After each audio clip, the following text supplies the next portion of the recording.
ನಿನ್ನ ಹೆಸರೇನು? ನನ್ನ ಹೆಸರಿಲ್ಲ. ನಿಂಗೆ ಹೆಸರಿಲ್ವಾ? ನಾವೆಲ್ಲ ಏನಂತ ಕರಿಬೇಕು ನಿನ್ನ? ನನ್ನ ಕೋತಿ ತಿಳಿತಾರೆ. ಕೋತಿ ಅಂತ ಕರಿಬೇಕಾ? ಕೋತಿ ಅಂತ ಕರೀತಾರ ನಿನ್ನ? ಚೀ ಚೆನ್ನಾಗಿಲ್ಲ.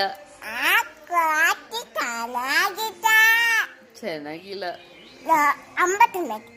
ಅಂಬಾನು ಚೆನ್ನಾಗಿಲ್ಲ. ನಿಂಗೇನ್ ಹೆಸರಿಲ್ವಾ? ನಾನು ವಿಷ್ಣುನ. ವಿಷ್ಣುನಾ ನೀನು? ನಾನು ವಿಷ್ಣು ಅಲ್ಲ. ಮತ್ತೆ? ನಾನು ಕೋತಿ ಮಂಗಣ್ಣ. ಕೋತಿ ಮಂಗಣ್ಣನ ನೀನು? ಎಲ್ರು ಇನ್ಮೇಲೆ ಹಂಗೆ ಕರೆಯದ ನಿನ್ನ?